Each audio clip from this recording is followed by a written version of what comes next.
Un gusto compartir con todos y con todas ustedes hoy para conversar sobre este tema tan interesante que realmente, bueno, a mí en lo personal me apasiona muchísimo, que tiene que ver con sociología, sociedad, eh, política, economía y demás.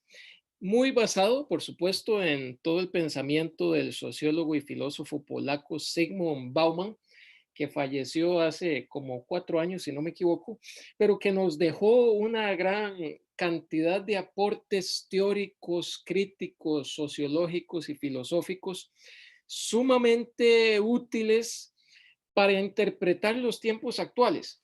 Unos tiempos que no se pueden ver como se veían hace 50 o 60 años, donde había estabilidad, donde había solidez, sino que por el contrario, que es lo que el autor nos explica, son tiempos líquidos, de una vida líquida. Y ya vamos a entrar un poquito en detalle para entender mejor esto que llama Zygmunt Bauman la modernidad líquida, y las consecuencias humanas de la globalización económica en el mundo. Entonces voy a compartirles de inmediato la pantalla. Me indican por favor si pueden ver la presentación, nada más para confirmar por aquí. Ustedes me indican, ¿sí se ve? Se ve perfectamente. Gracias, Mauricio. Perfecto, perfecto. Gracias a ustedes. Entonces, vamos arrancando. Esta es una imagen que me llamó poderosamente la atención, y me la encontré en internet porque resume muy bien nuestros tiempos actuales y demás. Así que me pareció llamativa y la puse. Tenía a don Sigmund ahí de fondo, y bueno, yo dije, esto tiene que ser la portada de esta presentación. Ya vamos a ir viendo en detalle. Estos son algunos datos básicos sobre el pensador, ¿verdad? Sigmund Freud nació el 19 de noviembre de 1925 en Polonia, de ascendencia judía. Falleció el 9 de enero del 2017, fue sociólogo, filósofo, trabajó para la inteligencia militar contra los nazis durante la Segunda Guerra Mundial. También militó en el Partido Comunista de Polonia, y fue profesor de filosofía y sociología en la Universidad de Varsovia.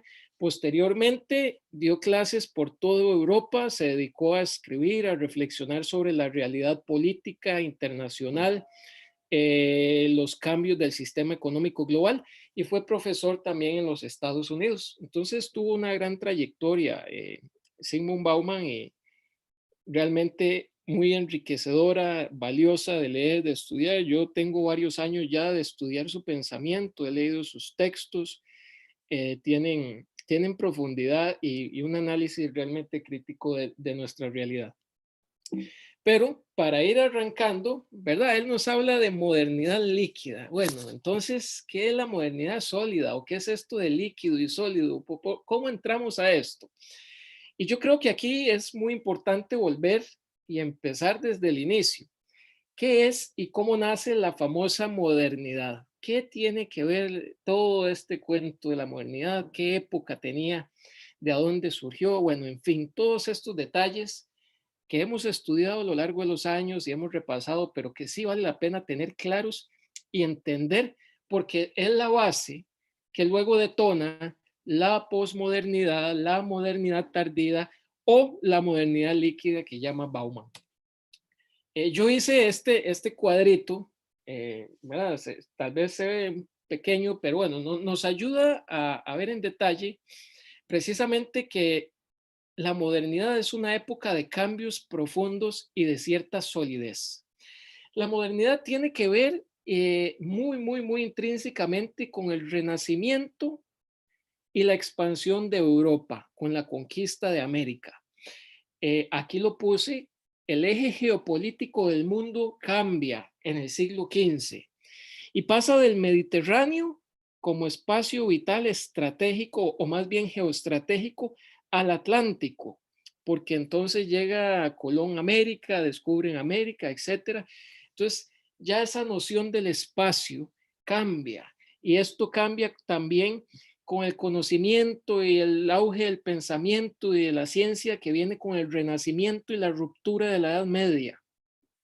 Entonces viene y se da una profunda transformación espacial, política y filosófica del ser humano en Occidente, que son las raíces profundas de esto, que tienen que ver más adelante después con la Ilustración, ¿verdad? Pero en el siglo XV y el siglo XVI son dos siglos estratégicos para el nacimiento de la modernidad, que tiene que ver con el cambio del eje geopolítico que pasa del Mediterráneo al Atlántico y hoy en el siglo XXI al Pacífico, porque el eje geopolítico más trascendental ya deja de ser Occidente y pasa a ser Asia y Asia-Pacífico, pero bueno, ese es todo otro tema.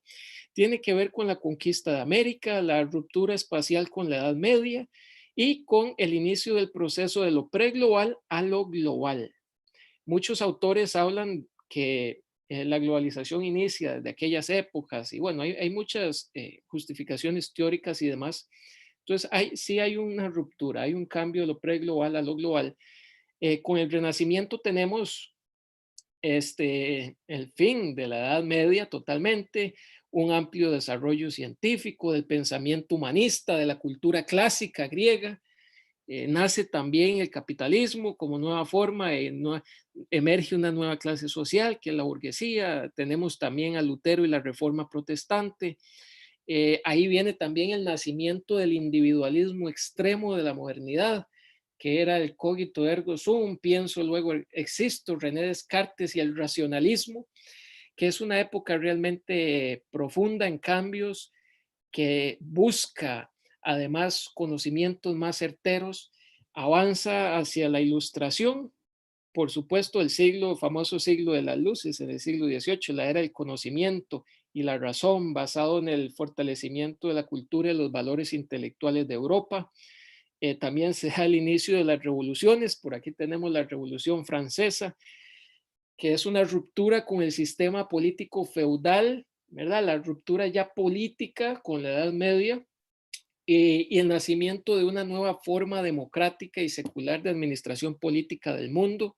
Se da la Declaración de los Derechos del Hombre. Estábamos ya en una época distinta y ya les voy a plantear algo que decía Immanuel Kant, el filósofo, respecto a esta nueva época moderna, ilustrada. Posteriormente tenemos también la revolución industrial que nace en el siglo XVIII, inicia la primera, después la segunda revolución industrial. Entonces ya la razón instrumental se concreta en el dominio de la técnica y la cosificación, que también inicia el proceso de deshumanización, y eso lo estudia muy bien Bauman y lo toma de algunos pensadores clásicos. Entonces, acá nace también una nueva clase social, que es el proletariado, la clase obrera, y viene la retórica del progreso, del famoso progreso, ¿verdad? Que tiene que ver con la revolución industrial, que tiene que ver con el desarrollo del carbón, de la época del carbón, los combustibles fósiles, el inicio de todo esto que nos decían, bueno, esto es sinónimo de progreso, la naturaleza y el ser humano se ven como un medio, no como un fin en sí mismo, entonces la razón instrumental se convierte en una herramienta de dominación, de transformación política, social, pero sobre todo económica. Y de la modernidad tenemos que hablar un montón de cosas muy positivas, ¿verdad? Como avances científicos, filosóficos, políticos, democráticos, pero tampoco podemos dejar la parte crítica. Y es que con la modernidad también nace ese mundo colonial, ¿verdad? No podemos hablar de modernidad sin su contracara, que es la colonialidad. Y esta es la famosa dialéctica modernidad-colonialidad. El racismo es profundamente moderno, como lo concebimos, como lo entendimos, esa categorización o división del ser humano por raza, sexo, clase, género, todo ese tipo de cosas es propia del pensamiento moderno, tal cual lo conocemos. Hay imposición de carácter cultural, ideológica y religiosa en Occidente, y eso se traduce en América Latina, por ejemplo, en aquel famoso texto de Sarmiento de Civilización o Barbarie, ¿verdad? Que decían, bueno, es que los civilizados son los europeos que tienen el progreso, que tienen el conocimiento, el saber y la verdad, y nosotros, nuestros pueblos, son pueblos atrasados, son indígenas y usan taparrao. Entonces, ese fue el logos de la modernidad que justificó la colonialidad de otros pueblos, que justificó el epistemicidio, o sea, la destrucción sistemática de otros saberes, de otros conocimientos, de otras formas de entender el mundo y la vida, que se entendían como inferiores respecto a una cultura concreta, que en este caso sería la cultura europea, cristiana, etcétera, etcétera. Entonces, esto es una profunda época de cambios. Para volver un poquito a la ilustración, que a mí me parece muy importante, que está ligado a esto con tema de modernidad, quiero plantearles esta frase de Immanuel Kant, porque Kant era un filósofo profundamente ilustrado de la época precisamente y creyente además de la razón europea, de la razón ilustrada. Y vean cómo lo plantea Kant. Además de tener ese sesgo también obviamente profundamente individualista propio del cogito ergo sum del René Descartes, que marca la modernidad, los derechos del hombre, que el hombre se mueva según su voluntad y no por la voluntad de otros, es profundamente liberal, digamos. Lo que plantea Kant es que la ilustración es la salida del hombre de su autoculpable minoría de edad. O sea, él decía, pasamos de la Edad Media al renacimiento de la ilustración y eso fue como cumplir 18 años. Así lo entendía Kant, ¿verdad? Porque dejamos de dar, la época de la ilustración deja de dar una explicación mítica y fantástica del mundo para pasar a dar una explicación racional, filosófica y científica. Entonces, esa es la gran ruptura que hace la modernidad con la Edad Media, ¿verdad? La razón se posiciona como el eje central y pasa a servirse de su propio entendimiento, lo que dice Kant. Uno mismo, o sea, el sujeto, ¿verdad? No el colectivo, el sujeto, es culpable de esta minoría de edad cuando la causa de ella no reside en la carencia de entendimiento, sino en la falta de decisión y valor para servirse por sí mismo de él sin la guía de otro. ¿Verdad? Sapere aude, bueno, ten valor de servirte de tu propio entendimiento. Esto cimienta pensamiento filosófico, pero no solamente filosófico y epistemológico, sino político y económico. Aquí hay bases políticas y económicas del modelo occidental de vida. Así que seguimos. La otra cara de la modernidad, que es lo que les planteaba con el nacimiento del mundo colonial, ¿verdad? Se consolida. O sea, la modernidad logra ser un proyecto que se dé de carácter universalista porque se consolida a partir de esta matriz de poder que tiene estas características. Esto lo han estudiado, por supuesto, autores como Zygmunt Bauman, pero también pensadores de América Latina que han estudiado mucho el pensamiento latinoamericano y entonces se ponen a estudiar cuál es esa matriz colonial de la modernidad, ¿verdad? Que ha diseñado el poder y que ha consolidado un modelo de civilización en Occidente que se ha expandido hasta otras latitudes, hasta otros espacios, pero que ha marcado estos últimos siglos de vida occidental y ha marcado una ruta política, económica y filosófica, ¿verdad? Tiene que ver con estas características, dicen estos autores, privatización, explotación de la tierra y la mano de obra, control de género y la sexualidad, control de la subjetividad y control de la autoridad.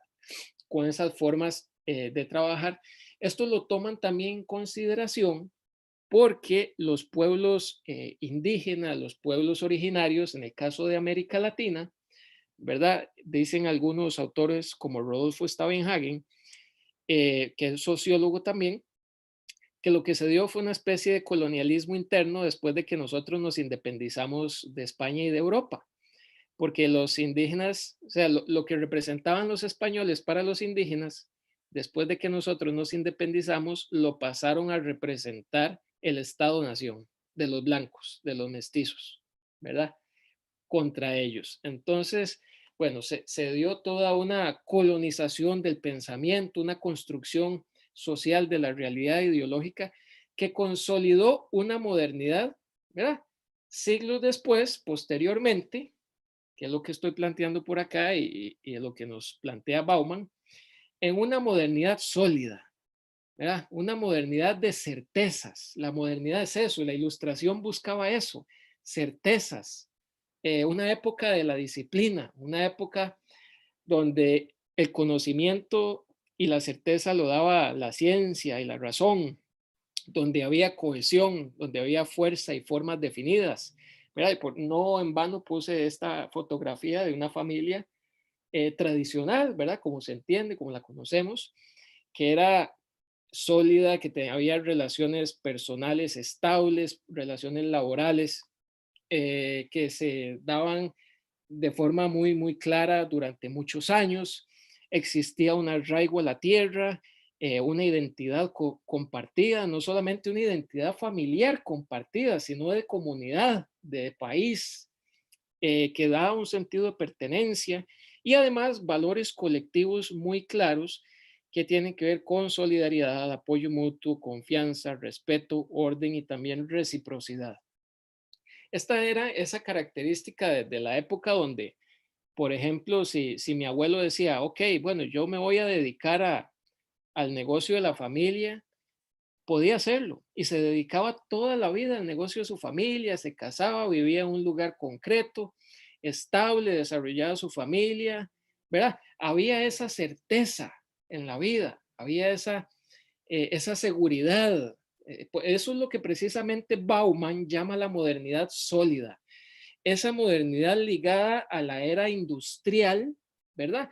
Porque había que ir a trabajar a las fábricas, era el modelo fordista, el modelo de la producción en serie, producción en masa, se va, se trabaja, se vuelve a la casa, se tiene una familia, se lleva una vida estable.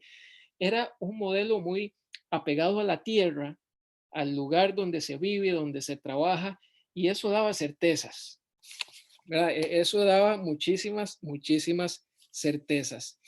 Pero como nada es estático y el mundo cambia constantemente, vinieron más desarrollo tecnológico, vino posteriormente la globalización económica y todo esto ha empezado a cambiar.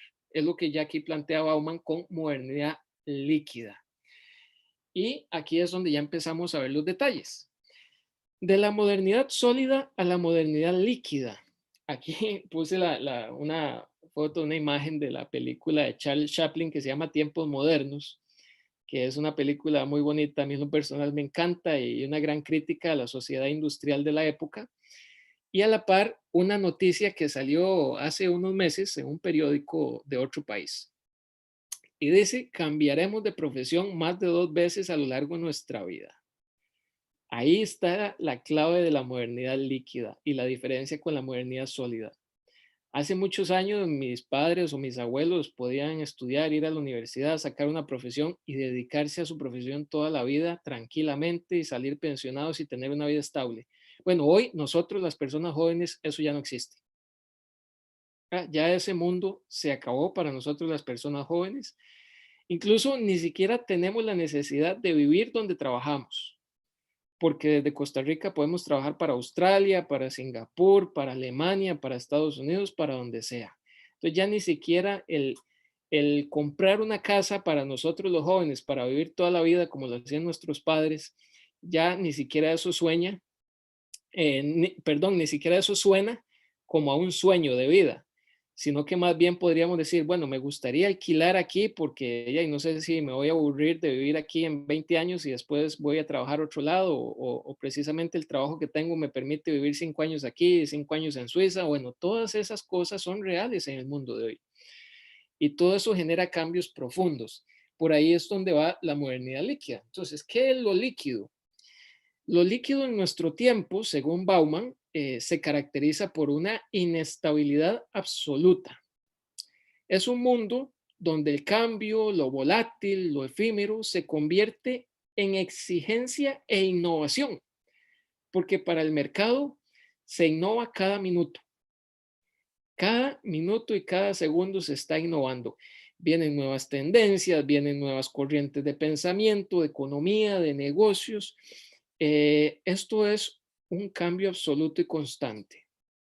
Por supuesto que los estados líquidos, en contraposición a los estados sólidos, tienen falta de cohesión, de sentido de pertenencia y nos llama al individualismo extremo. Eso es lo más lamentable y lo más triste, dice Bauman, porque aquí es donde se rompe el vínculo con la comunidad y con una identidad compartida amplia, comunitaria, que mire más allá de solamente mi identidad profesional, mi identidad individual y mis intereses personales. Y esto le ha hecho un daño profundo, no solamente a los países, sino a la política y a la participación política, que podremos ir viendo más adelante. Otra característica es que reina el caos por lo general, ¿verdad? Hay una imprevisibilidad de los hechos, ¿verdad? Un día las cosas pueden estar muy bien, otro día se dio un atentado terrorista a un país, se da una masacre en otro, o sea, son cosas que se dan simultáneamente o de un día para otro, quizás hoy estamos bien, mañana se dio una intervención militar, o sea, hay mucha inestabilidad, hay mucho cambio y hay una carencia de forma definida. Esto da el traste con las identidades, ¿verdad? La época sólida te da una identidad estable, hasta una identidad personal, profesional, nacional, de género, de lo que puedas imaginarte estable. En la época líquida, más bien tener una identidad estable se ve raro. Y esto puede ser positivo, puede ser negativo, ¿verdad? Tiene ambas caras, pero se ve raro. Y esto es realmente delicado. Ahora, ¿cuáles son esas causas que nos dice Zygmunt Bauman que hicieron ese cambio del sólido al líquido, de aquella modernidad donde yo podía pensionarme tranquilamente, donde tenía un trabajo asegurado por muchos años, a una modernidad donde más bien cada 2 años yo voy a querer yo mismo cambiar de trabajo porque me aburre lo que estoy haciendo? Por supuesto que dice Bauman tiene que ver con la primera crisis del petróleo que se dio allá por los 70s, posteriormente con el fin de la Guerra Fría, la caída del muro, en los 90s con la globalización económica, que de hecho Zygmunt Bauman después escribió un libro que les recomiendo a todos y todas que se llama La globalización, consecuencias humanas, y es una teoría crítica muy buena sobre las consecuencias que ha tenido la globalización tan mal encausada como la hemos desarrollado en los últimos, en las últimas décadas en todo el planeta. Tiene que ver con la revolución digital y tecnológica de nuestra época, el desarrollo de nuevos espacios de trabajo, producción e interacciones sociales que ya no tienen que ver necesariamente con el espacio físico donde nosotros vivimos e interactuamos, sino que el espacio virtual yo hago la analogía de que descubrir el Internet y la era digital, el espacio digital, fue como el equivalente hace 500 años a descubrir América. Eso implicó una revolución espacial, una revolución científica, una revolución política en muchos aspectos, y esto va a cambiar el imaginario y la identidad del ser humano. Y la está cambiando y la seguirá cambiando. Y esto no tiene casi que freno de ninguna manera. Hay varios pensadores como Yuval Noah Harari que lo habla en su libro Homo Deus, que también les recomiendo porque vale la pena. Entonces, estas son razones. Migraciones masivas que detonan cambios identitarios y culturales importantes. Consumo irracional. Zygmunt Bauman es muy crítico de esta cultura de consumo y desechable, ¿verdad? Porque al final la racionalidad económica es sacar el mejor provecho de cualquier negocio, aunque eso implique destruir el planeta, destruir el ambiente y hasta destruir a las personas. Lamentablemente esto es así y Bauman especialmente es muy, muy crítico del consumo irracional, que es entendido además en nuestras sociedades occidentales como una forma de expresar nuestra individualidad y de emanciparnos. Lo que te dicen es, deja tu marca, sé original, pero en ese deja tu marca y sé original que nos dicen a todos, ¿verdad? Es donde está el truco, dice Zygmunt Bauman. Pero bueno, vamos a seguir un poquito por aquí porque el tiempo apremia. Esta es una frase que está precisamente en su texto que se llama La modernidad líquida y que yo lo tomé de ahí, que me pareció muy potente y muy profunda. Dice, la historia del consumismo es la historia de la ruptura y el descarte. Claro, porque muchas personas, incluso cuando se sienten tristes, van a comprar y entonces ya se sienten bien y entonces es cambiar mi celular cada año o cambiar mi carro cada 2 años y estar en esta dinámica. Es como un ciclo vicioso. Dice, y el descarte de los sucesivos obstáculos sólidos, ojo los conceptos que utiliza Bauman, obstáculos sólidos que en una época nos daban certezas, pero más bien hoy se ven como obstáculos. Vean los cambios conceptuales de las épocas, del tiempo que vivimos y de los profundos cambios filosóficos y antropológicos que estamos viviendo. Entonces dice Bauman, de los sucesivos obstáculos sólidos que limitan el libre curso de la fantasía y reducen el principio de placer al tamaño impuesto por el principio de realidad. O sea, está hablando Bauman aquí de una sociedad profundamente individualista, perdida de sí misma, hiperconsumista y sin ruta, sin norte, sin objetivo. Esto es muy grave y esa es la crisis espiritual de nuestra época, narrada aquí en pocas palabras. ¿Y cómo llenamos, dice Bauman, ese vacío existencial, filosófico, espiritual que tiene el ser humano de naturaleza? Dice, en Occidente lo hemos llamado con el consumismo desmedido, con el hiperconsumo. Compre, compre, compre, consuma, consuma, consuma y no se cuestione las cosas. Entonces, de esta manera, dice Bauman, nos duermen también políticamente, porque nos hacen sentirnos libres cuando vamos a comprar lo que queremos, al mismo tiempo que nos emancipan de participar en la política, que paradójicamente es donde podemos sentirnos libres para transformar la realidad de los países, la realidad de nuestras sociedades y construir un mundo mejor. Y ahí radica profundamente esa discusión en la que pasa y nos comenta Bauman. Luego por aquí ya tenemos esa gran diferencia de la época, que es lo que les comentaba al principio. En estas imágenes se resume de una manera muy sintética y muy clara. Del Fordismo sólido, de aquella época donde estaban aquí las fábricas y la gente trabajando, ¿verdad? Como máquina, haciendo un trabajo repetitivo en un lugar específico, etcétera, etcétera, que era propio de la revolución industrial, a una era digital donde en las imágenes que tenemos a la par, ¿verdad? Nos muestra que no tenemos que ir a la fábrica para producir, que no necesariamente tenemos que tener incluso una casa para vivir, sino que podemos movernos, hay muchas nuevas formas de trabajo, muchos cambios, y aquí yo los puse, ¿verdad? Aquí yo los puse para que ustedes los vean, los cambios en las dinámicas de la producción y el trabajo. Ven qué interesante. En la época sólida, en aquella modernidad de antaño, teníamos una producción a gran escala y en serie, grandes centros industriales y ciudades industrializadas, horarios de trabajo amplios, asistencia obligatoria al lugar de trabajo porque había que producir. Por eso siempre recomiendo la película de Chaplin, Tiempos Modernos, que me encanta. Y un establecimiento fijo en un territorio por tiempo indefinido. Pues si yo trabajo en esta fábrica, no puedo ir a vivir a otro país, una provincia. Tengo que vivir en este mismo lugar cerca donde está la fábrica. Y en la era líquida, en la era digital, en los tiempos modernos actuales o postmodernos, tenemos autoempleo, hablamos más de emprendimiento. Aquí en Costa Rica, por ejemplo, hace poco se pasó una ley para atraer nómadas digitales, que son esos que precisamente, ¿verdad? Estaban ahí en esa foto, en una playa, en una computadora, que pueden trabajar para cualquier país, desde cualquier país. Están los famosos trabajadores freelance. No hace falta vivir en un mismo lugar donde se trabaja, hay flexibilidad horaria y también una alta rotación laboral. Esa es la era líquida, son las características del empleo en el mundo actual y a lo que nosotros en los países tenemos que ir también actualizando nuestras leyes y preparando a nuestros ciudadanos y ciudadanas para el empleo del futuro. Porque en esta era líquida, todo esto que tiene que ver con nómadas digitales, freelance o autoempleo, también tiene otra cara, como lo plantea Bauman, que son las consecuencias humanas, ¿verdad? Personas sin seguros estables, personas que no van a tener segura una pensión en el futuro, falta de estabilidad laboral, falta de relaciones personales muy inestables o líquidas.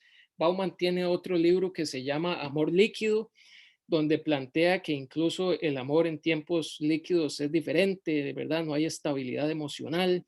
Y Bauman inicia ese libro, nunca se me va a olvidar cuando lo leí, inician sus primeras páginas hablando que hoy las relaciones entre las personas es de que nos decimos, uy, es que estamos conectados, ¿verdad? Es que tenemos una conexión, ella y yo, estamos conectados y usan mucho esta palabra. Y ven qué interesante, porque Bauman lo dice, bueno, si usted conecta un enchufe, ¿verdad? Cuando ya lo deja de usar, ¿qué hace? Desconecta. Entonces estamos ya hablando de un lenguaje hasta utilitarista de las relaciones humanas. No estamos hablando, yo estoy enamorado, siento algo por usted, siento cariño, amor, o hay algo más de fondo. No, no, conectado implica que conecto y desconecto. O sea, en cualquier momento puedo conectarme con una persona y en cualquier momento puedo desconectarme porque no estoy pensando en que si mi caso es para toda la vida o no, no, es la inmediatez, es el momento, es el cambio, es la ilusión del momento, pero no es nada sólido. Yo conecto y desconecto, como enchufar, ¿verdad? El coffee maker para hacer café, ¿verdad? Hice café y lo desconecto, obtuve lo que quise y ya lo desconecto y sigo con otro. Y entonces así lo habla Bauman en ese libro de Amor Líquido. A uno realmente lo impacta porque los cambios son profundos, de una familia sólida, estable, a relaciones volátiles de meses, de tal vez unos años, de tal vez hoy vivo en Costa Rica con una persona y mañana me voy a vivir a Colombia con otra y en 5 años a México con otra y después no sé ni a dónde me voy a morir, si aquí o en Dinamarca o en Francia o no sé. Esa es la liquidez del mundo. Y eso genera también problemas que están relacionados muy profundamente en las personas jóvenes con la salud mental, con la depresión y otra serie de situaciones, porque es tal el nivel de caos o de opciones que te ofrece ese mundo, que si vos no tenés claro una raíz, una identidad propia sólida, te pasa por encima como una ola en el mar. Entonces, eso es parte de esas características de este mundo líquido. Y ya para no irles quitando más tiempo, ir llegando a la diapositiva final y escucharles también sus preguntas o comentarios, porque me gustaría mucho escucharles. Estamos en una encrucijada, eso es lo que dice Bauman. No es posible, no es posible que que no existan fronteras para los mercados y para la economía, pero que sí sigan existiendo personas ilegales, ¿verdad? Eso dice Bauman, no tiene perdón, ¿verdad? Lo plantea en su libro, La globalización, consecuencias humanas. Y estos son parte de los grandes retos que tenemos. Hay un filósofo francés que se llama Bruno Latour, que tiene un libro muy actualizado que se llama ¿Dónde aterrizar?, que lo publicó en 2017 y trata un poco sobre la sociología de estos grandes temas. Y tenemos hoy en el mundo nuevas desigualdades económicas y geográficas. Pero además, no solo entre países, sino a lo interno de los países. Y eso es generado precisamente por este modelo tal cual, que no es un modelo local ni nada de eso, no, es un modelo hegemónico occidental de la globalización, que es lo que plantea Bauman en sus textos. Entonces, tenemos desigualdades económicas y geográficas.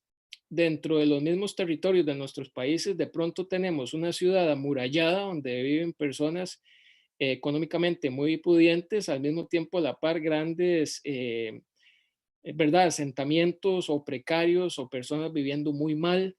Esto se ve de manera geográfica, desigual, que genera, por supuesto, y tiene que ver con desigualdades económicas.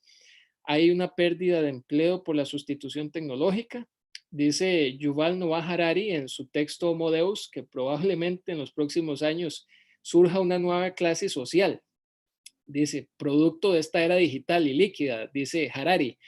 Y Harari en su texto usa el concepto de la clase social de los inútiles.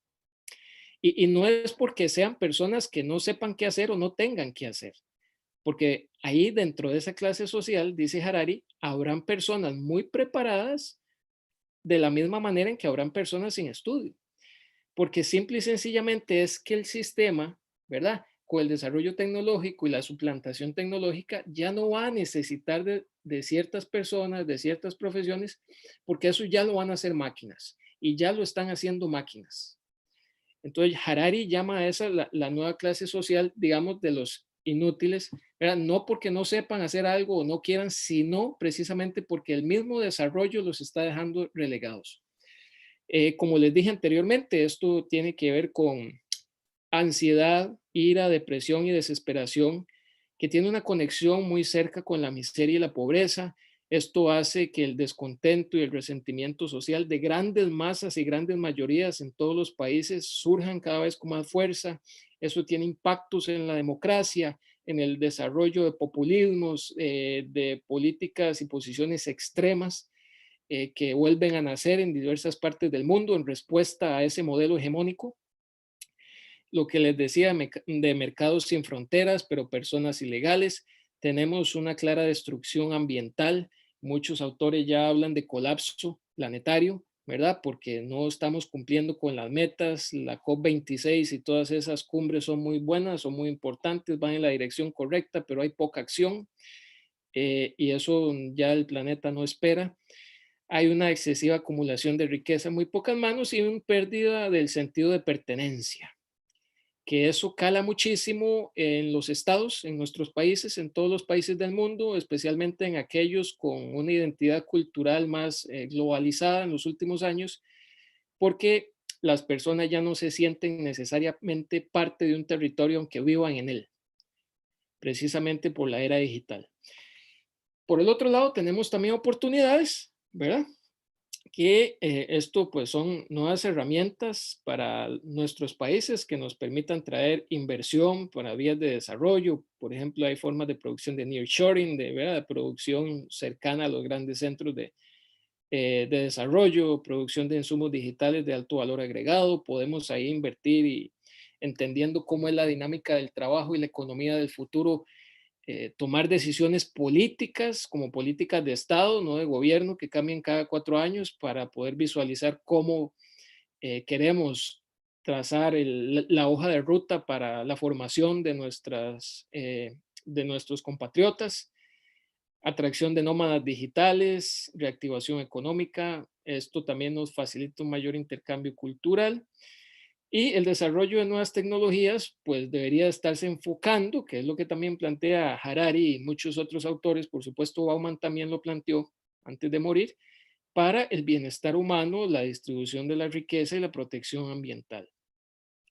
Y esto es como el enfoque actualizado que le daría yo personalmente a la modernidad líquida de Bauman, que ya lo escribió hace algunos años, pero que sin duda narra, ¿verdad? Narra muy, muy bien si le actualizamos algunas cosas que están relacionadas a la era digital, la revolución tecnológica que estamos viviendo y todo esto de la inteligencia artificial, el Big Data, los algoritmos y todo este nuevo espacio que estamos descubriendo aún todavía y que no hay una gobernanza global clara sobre que podemos ver sobre la modernidad líquida.